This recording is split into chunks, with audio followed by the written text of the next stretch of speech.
अस्सलातु वस्सलामु अलैका रसूलल्लाह व अला आलिका व सहाबिका या हबीबल्लाह। अस्सलातु वस्सलामु अलैका या नबील्लाह व अला आलिका व सहाबिका या नूरल्लाह। नाज़रीन, तो आज जो आयत मैं आपको बताने लगी हूँ वो ज़रा सुनिए और फिर उस हिसाब से देखिए कि किस तरह से आज भी हमारे माशरे में ज़माने जाहिलियत की तरह मुशरिकीन जो हैं वो अपनी औलादों को किस तरीके से और किस तरह से शयातीन की तबाह करते हुए नाहक कत्ल कर देते हैं, उनको जान से मार देते हैं और इस चीज़ को भी अच्छा समझते हैं। और ये किस कदर तकलीफ दे बात है कि ये अमल आज भी हो रहे हैं।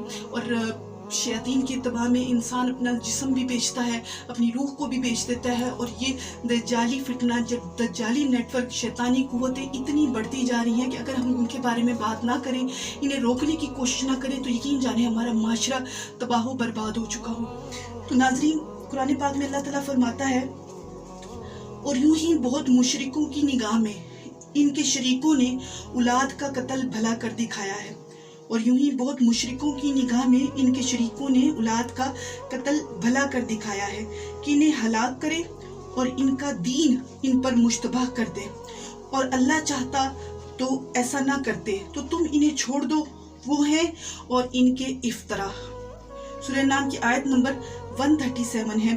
और इस आयत में जो मैंने तर्जुमा भी पढ़ा, अब मैं आपको इसकी तफसीर बताती हूँ। यहाँ शरीकों से मुराद वो शयातीन हैं जिनकी अतात के शौक में मुशरिकीन अल्लाह ताला की नाफरमानी और इसकी मासियत गवारा करते हैं और ऐसे कभी अफ़ाल और जाहिलाना अफ़ाल के मुर्तकिब होते थे जिनको अक्ल सही भी कभी गवारा ना कर सके। मतलब अक्ल भी इस चीज़ को देखे तो नामंजूर कर दे, मानने पर तैयार न हो कि किस तरह से मुशरिकीन जो है वो शयातीन की तबाह में, उनकी अतात के शौक में अल्लाह ताला की नाफरमानियाँ करने में इस हद तक बढ़ जाते थे और ऐसे कभी अफ़ाल और जाहिलाना काम करते थे कि जो अक्ल भी गवारा नहीं कर सकती थी। कोई सुनने वाला अगर सुने या देखे तो वो भी उसकी अक्ल भी गवारा ना कर सके ये, और उसको भी ये समझ में ना आए कि सब कुछ क्या है।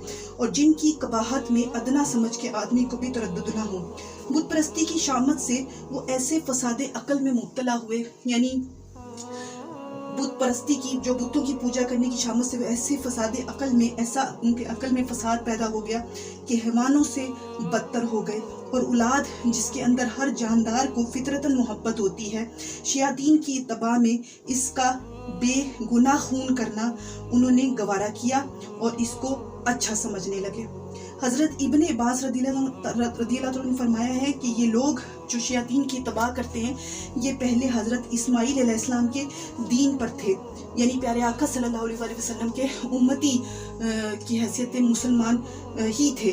शयातीन ने उनको गुमराह करके उन गुमराहियों में डाला, ऐसी तबाहकुन गुमराहियों में डाल दिया कि इन्हें दीन इस्माइली से मुनहरिफ करे। अपनी औलाद का जो है वो बेगुनाह कत्ल करना इन्हें अच्छा लगता है, यानी इसको वो अच्छा समझने लग पड़ते हैं कि हमने अच्छा काम किया है।